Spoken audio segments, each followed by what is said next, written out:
Hello, my name is Kiara Owens, and today I'm going to present my systematic review on the effect of school-based nutrition interventions on elementary and middle school children's consumption of sugar-sweetened beverages. The three main components of this systematic review are the introduction, the review of literature, and the conclusion. In the introduction, we will discuss some key terms that I will be using throughout this presentation, as well as some background information on the issue, and my purpose statement for conducting a systematic review. While reviewing the literature, we will discuss the methodology, an overview of all of the studies, and the study characteristics. And finally, during the conclusion, we will restate the key points. I will restate the key points of this presentation and talk about the future implications of this research.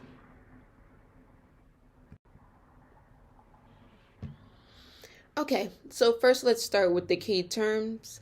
One of the major key terms that I will be using is the term sugar-sweetened beverages, which the CDC refers to as any beverage that has been sweetened with a variety of different sugars, such as brown sugar, corn syrup, fructose, honey, malt syrup, raw sugar, and several others. Some common examples you may know of is regular soda, sports drinks, energy drinks, and coffee or tea with added sugar. For the purpose of this research, I personally defined sugar-sweetened beverage as any beverage with added sugar.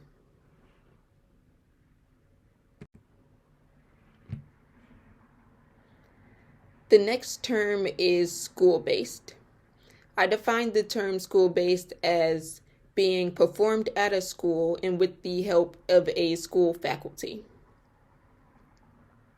The term nutrition intervention is described by the Academy of Nutrition and Dietetics as being planned actions with the intent of causing a change in nutrition-related behaviors and risk factors.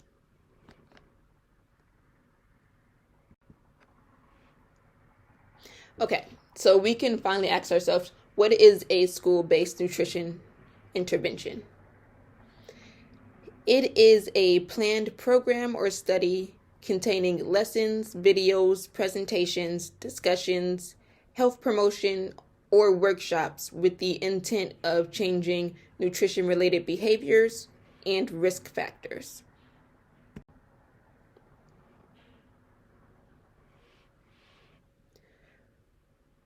When considering a school-based nutrition intervention, two important things to ask yourself is who is participating in these interventions and who are benefiting from them. We will start with the participants first. Students are participating in the interventions because they are the guide for the design of the interventions. The interventions are designed based on their likes and dislikes, their education level, their mindset being how they're stimulated, how they learn best, and what are the best ways to keep them engaged throughout the process. They are also the individuals being tested and observed throughout the study. School faculty participate because they're developing partnerships with these researchers to conduct these studies, and they're also helping implement the interventions in some cases. Parents and caretakers are also participating because in some situations, the students are learning about nutrition knowledge and going home and teaching it to their parents, or in other cases, the parents are learning directly from experts about nutrition knowledge and they're taking part in the intervention. The parents are responsible for reinforcing positive or negative behaviors within their household and leading by example. Researchers participate by designing and executing the studies, and financial supporters participate by providing the money and resources needed to conduct these studies. Okay, now we will talk about who benefits from school-based nutrition interventions. Students benefit from this because they're gaining nutrition knowledge and knowledge on other topics and are given the possibility of developing a behavior change that can later lead to health benefits. School districts are benefiting because they learn more about their students' health and can use that information to create policies within their district that can better help the students they serve. Parents and caretakers are benefiting because they themselves gain nutrition knowledge and can use that information to make more informed decisions within their household. The overall public health is benefiting because they are learning about specific communities. They're learning about possible health needs within specific communities, and they can use that information to create community programs to help students, or use that information to adjust other programs to help other target audiences within their community. Researchers in the scientific community are benefiting because this is further research that is being conducted on this topic, and they can go through this research and pick things that can be used and implemented in better studies or future studies to create more solid conclusions on this topic. Several children consume sugar-sweetened beverages on a daily basis. However, the recommended daily allowance of added sugar for children is 6 teaspoons, 25 grams, or 100 calories or less. That being said, the average amount of added sugar within a standard can of soda is 9 teaspoons, 39 grams of added sugar, and it is a total of 150 calories. The excessive intake of sugar-sweetened beverages can be associated with the following health risks: obesity, type 2 diabetes, and cardiovascular disease.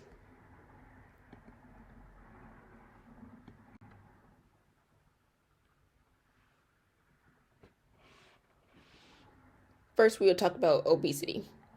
80% of youth consume sugar-sweetened beverages daily, and at least 1 in 6 children are currently experiencing obesity.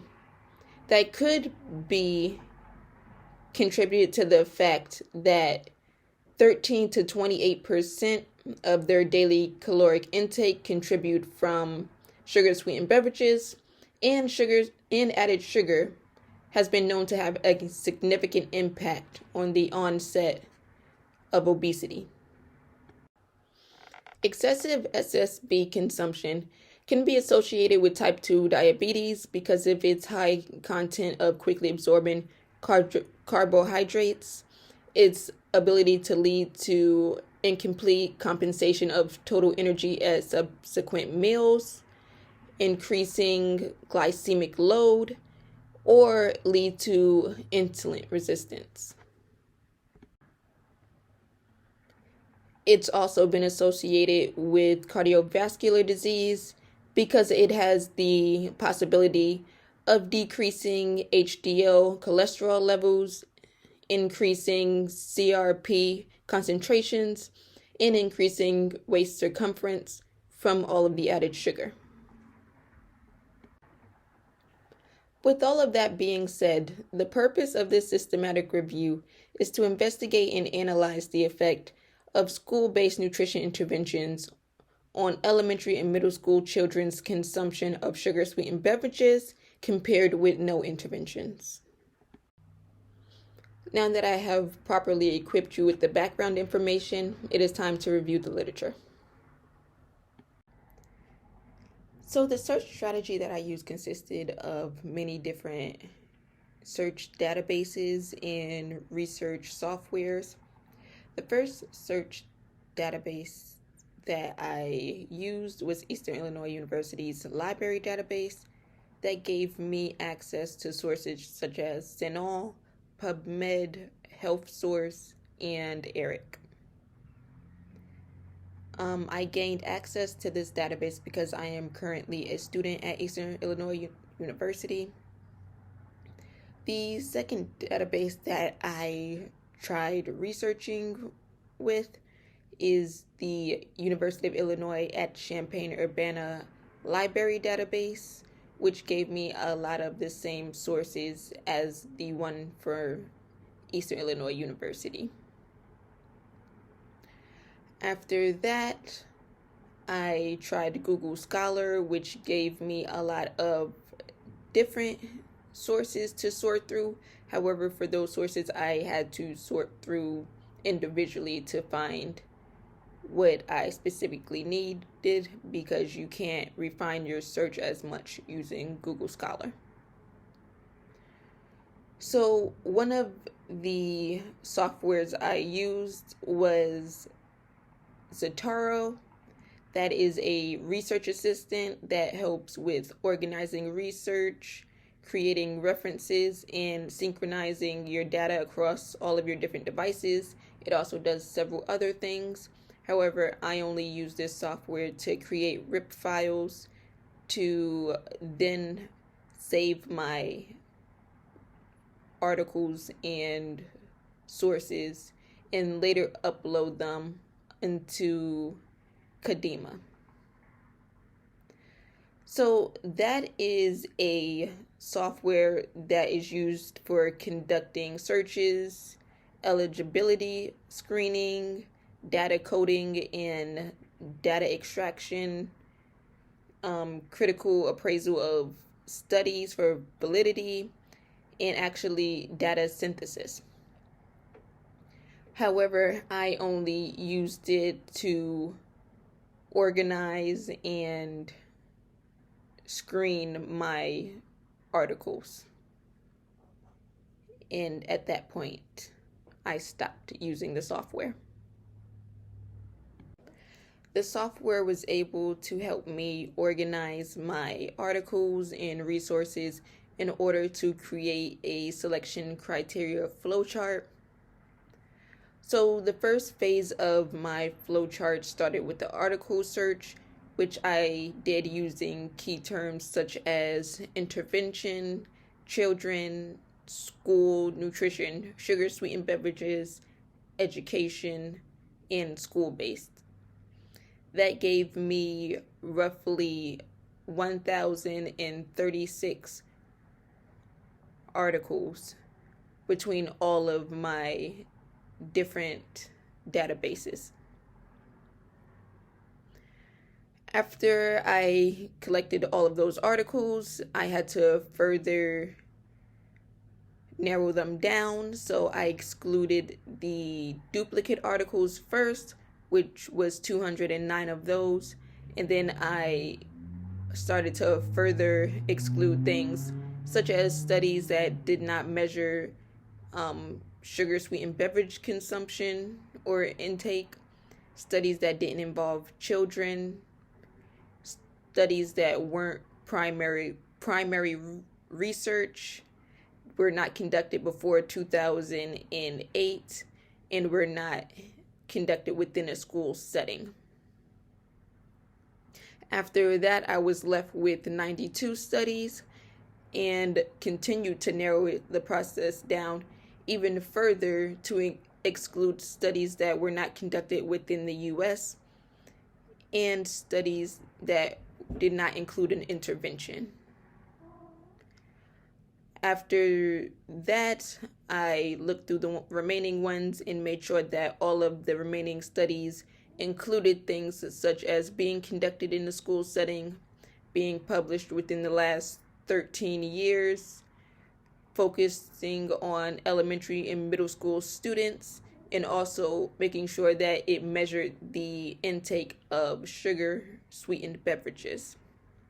After all of that, I was left with my 15 studies that I used to create this systematic review. After gathering my 15 studies, I decided to use the quality criteria checklist to perform a quality assessment on the relevance and validity of each of my studies. First, we will discuss the relevance of each of the study.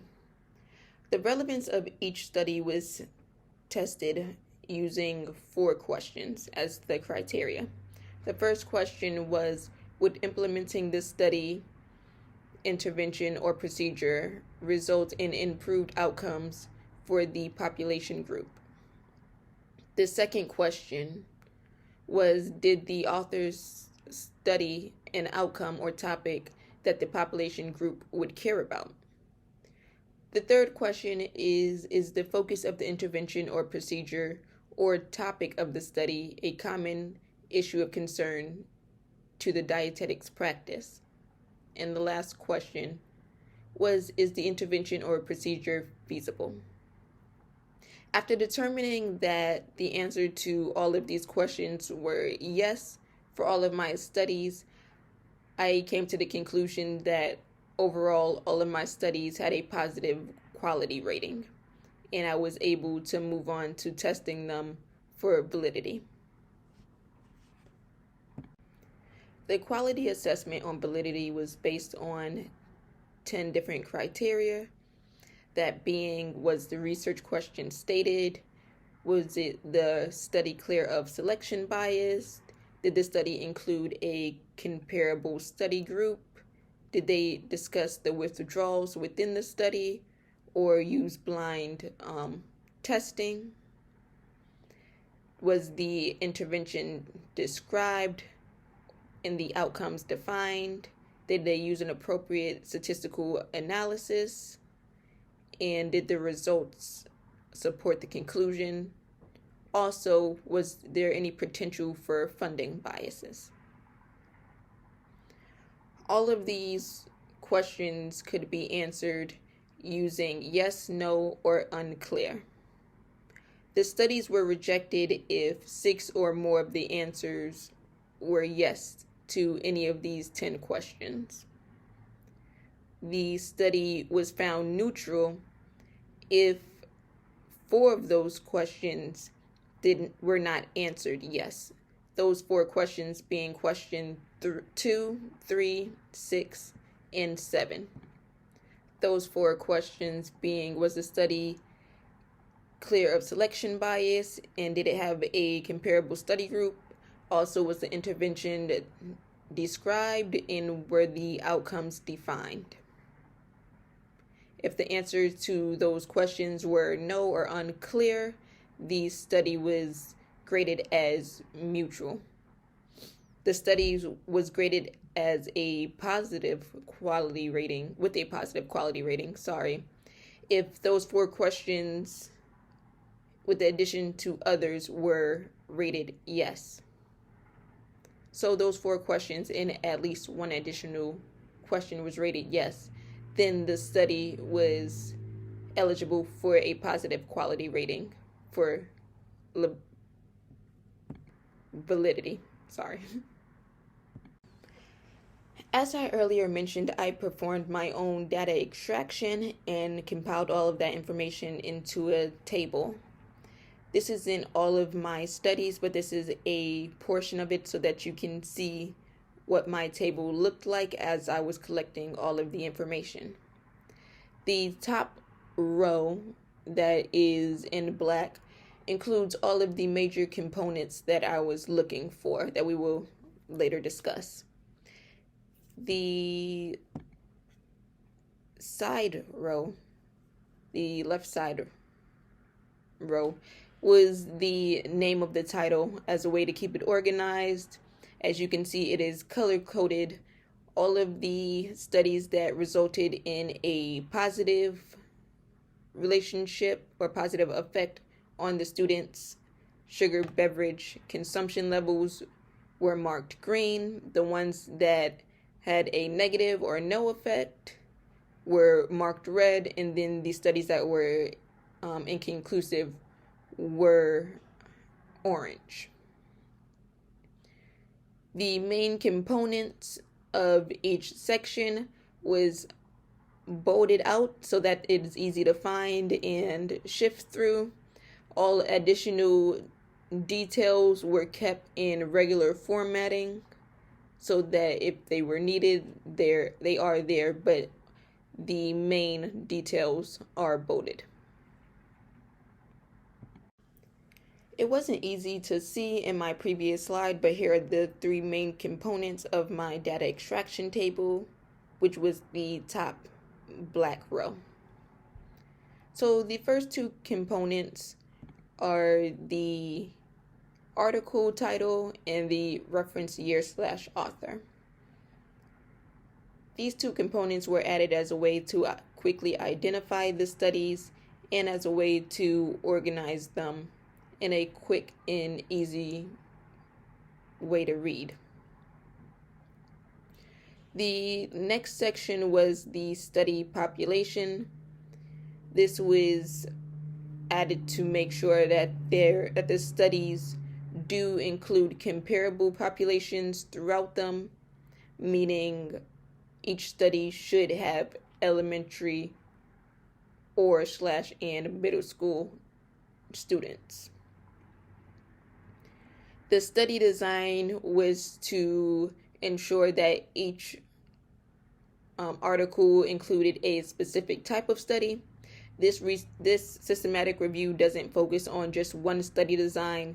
There are a couple that I will later discuss. However, I wanted to make sure that all of the included studies fell within those categories. The components describe the interventions, describe the components of the intervention part of the study. It also was included to make sure that the interventions are comparable and to keep track of the effectiveness of each one. The setting was to make sure that each article was conducted within a school setting and met my definition of a school setting. Comparable outcomes was to ensure that each had the same dependent variable and outcome measurement. Results in conclusion was focused mainly on the effectiveness of the studies. Sugar-sweetened beverages defined, made sure that the study's definition of sugar-sweetened beverages fell within the category of my defined term, of sugar-sweetened beverages. The strengths were focusing on strong methods that were used throughout the study that could be taken and implemented in different studies or future studies, and the limitations focused on weak points within the studies. As was mentioned before, there were 4 main types of studies included in the systematic review. Those 4 included randomized control studies, quasi-experimental studies, self-selected interventional cohorts, and cross-sectional observational studies. 10 of the articles included were randomized control studies. Randomized control studies are basically when the participants receiving the intervention are chosen at random from from an eligible population. And the control is also chosen at random from an eligible population. There were 3 quasi-experimental studies. those type of studies test causal hypothesis. It's basically the researchers testing the causality between the intervention and the outcomes. However, this is similar to a randomized controlled study, except for the fact that it is not randomized. Only one of the articles that were reviewed was a self-selected interventional cohort, a cohort just being a group of people. That type of study is when a group of people are followed over time to analyze the associations between the different interventions. In this case, a school-based nutrition intervention and no intervention at all, and the subsequent outcomes being the amount of sugar-sweetened beverages consumed by the children. There was also only one study that included the cross-sectional observational study design. That design is basically when the participants are chosen based on their exposure to the intervention, and the researchers assess both the amount of exposure and the outcome. Another characteristic of these studies is that all of these studies were conducted for at least 6 weeks, with the longest study being 2.5 years. All of the studies took place within a school setting, and all of these studies measured the sugar-sweetened beverage consumption by the kids. These 4 study designs were included because I felt that they were close enough in method to compare side by side and still get still draw an accurate conclusion. There were several different characteristics of the participants that were included within this systematic review, the main 2 being that they were elementary and middle school students. This systematic review also includes diverse ethnicities between the students. Although some of the articles only focused on one race, it was made sure that out of the 15, there was a well-rounded amount between several races, such as white, black, Hispanic, Asian, and even Indian Americans, for an example. This was done to prove that these results are consistent across the board for all American children and just not one ethnicity. Another large characteristic is that at majority of the participants did come from low-income families, and it is known that low-income families are more likely to consume sugar-sweetened beverages. Also, at least 50% of the students that were included in these studies were on free or reduced lunch. Another huge characteristic of the participant is that 40 or more of the students were included in each study. Some of the study included hundreds of students, but I wanted to make sure that each study had at least 40 students to show a credible amount of data and information being collected. Also, a lot of students were excluded from the study due to just not filling out surveys or not having proper consent forms filled out. And after that, it was still a criteria that there were at least 40 students included within the final results. The last characteristic that I will discuss is that all of the students included within the studies provided parental consent to participate. There were several interventions discussed throughout the studies. There were lesson curriculums that included colored workbooks, slideshows, videos, and actual video games being played during class, cooking activities and lectures. Healthy eating promotion around schools included posters, displays, raffles, unique logos for the intervention, um, customized menus, handouts, and announcements, daily announcements. There were also water and beverage samplings, providing students with nutritional snacks, giving the students reusable food and water containers. One study focused on ensuring that the students in the intervention group ate breakfast and lunch consistently every day. And another one studied on monitoring the students' purchases of sugary sweetened beverages, both inside and outside of the school settings. Within the 15 studies, there were several different types of data collecting methods. However, all of those methods can be combined into these following three categories, which are self-administered beverage and nutrition questionnaires, food frequency questionnaires, and digital photography and checklist methods.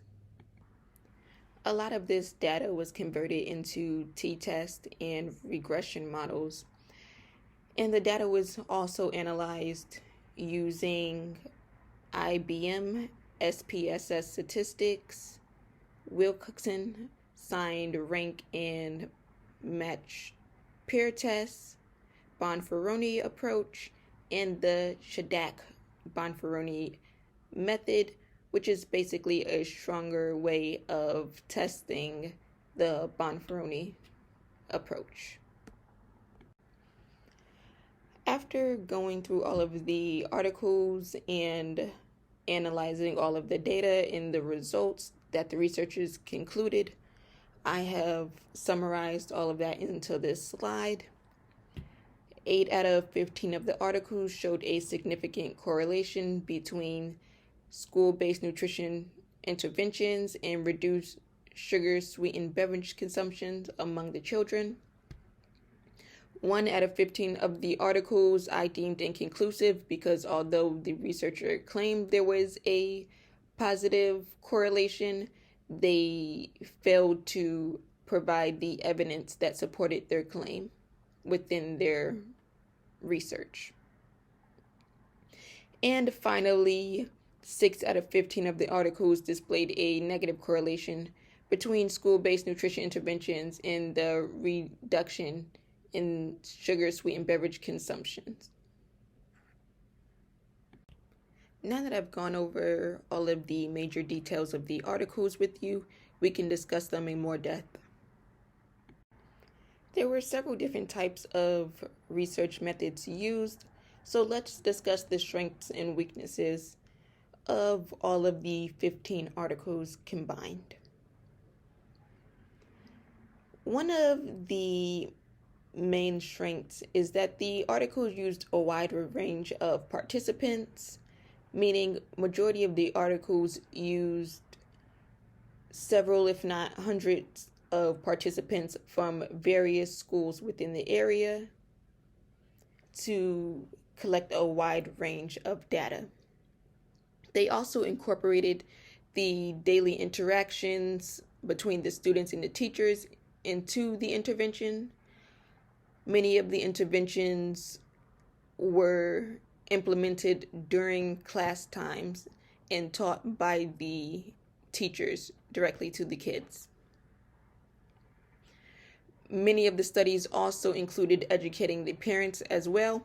However, the parents were mainly educated by nutrition professionals.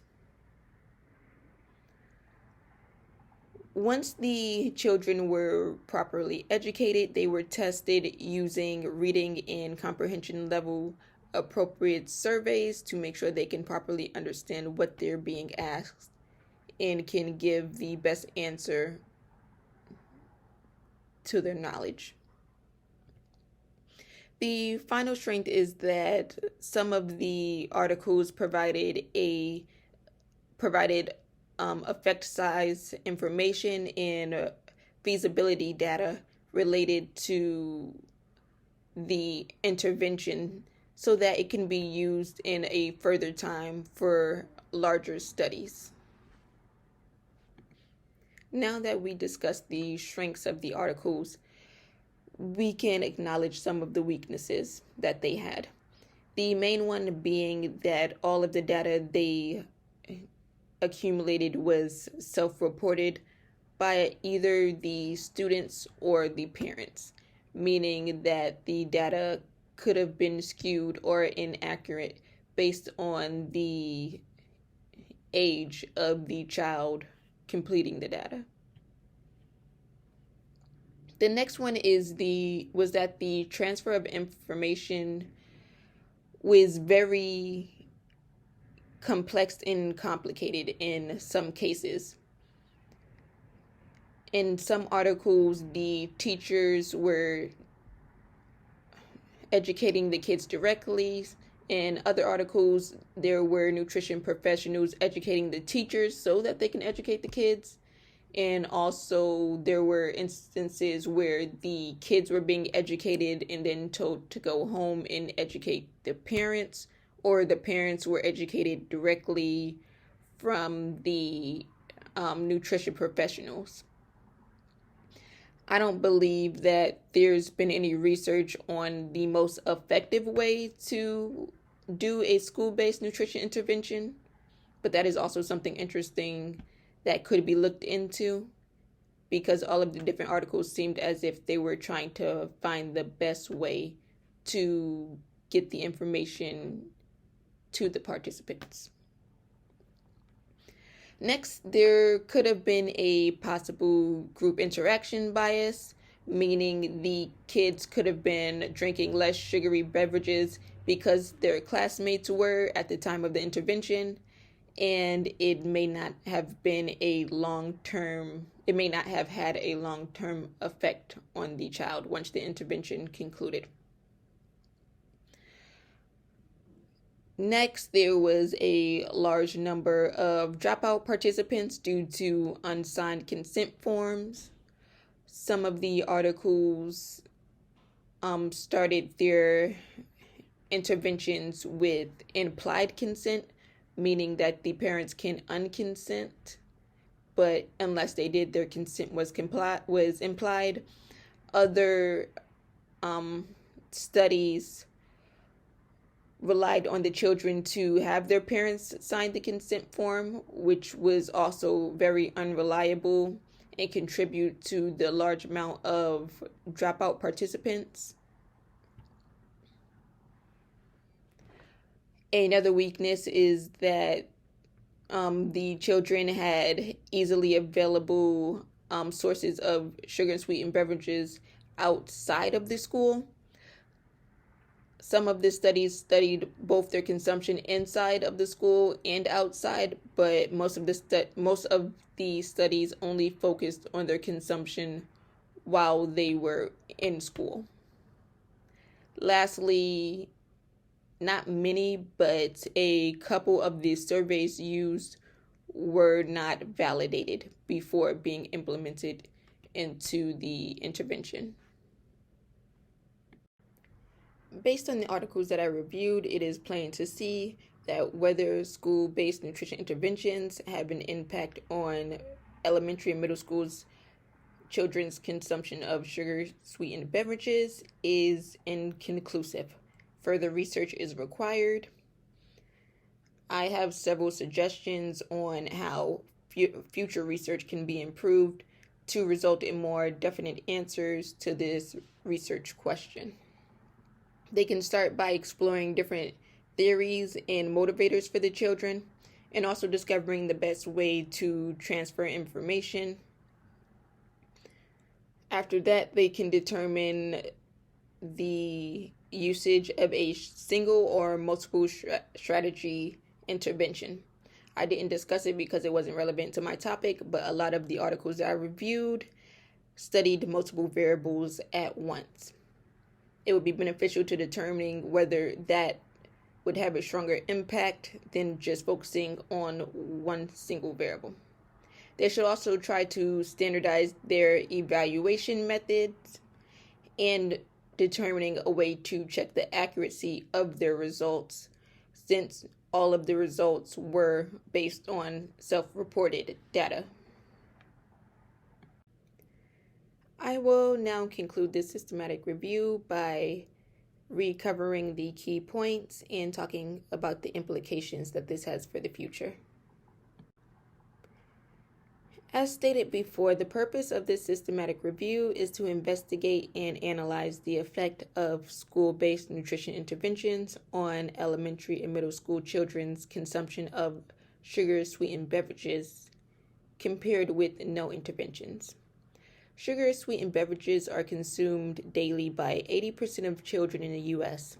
They have been linked with putting children at an increased risk of obesity, type 2 diabetes, and cardiovascular problems. A total of 15 research studies were found utilizing 5 different databases, including key terms such as intervention, children, school, nutrition, education, and sugar-sweetened beverages. The inclusion criteria consisted of studies that were published within the last 13 years, conducted in school settings, involved elementary and middle school children, and measured sugar-sweetened beverage intake at the baseline and at least once more by the end of the study. Out of the 15 studies, 8 showed a positive correlation, 6 showed a negative or no correlation, and 1 study was inconclusive. Based on the somewhat positive relationship between school-based nutrition interventions and the students' reduced intake of sugar-sweetened beverages, it is recommended that stronger research studies are performed on this specific topic. This type of information has strong implications for the future, starting with the fact that if stronger research is done and more solid conclusions are formed, it could help aid in the creation of new nutrition policies within schools. It can also help schools better educate children and parents on nutrition-related topics, because as it is now, within elementary and middle school curriculums, nutrition is not taught. It can also encourage dietitians to work with researchers in order to develop stronger research on the topic, or enable nutrition professionals to partner directly with schools to form programs that will better help the students. The last implication is that this information could provide families with the ability to make more informed decisions about their health.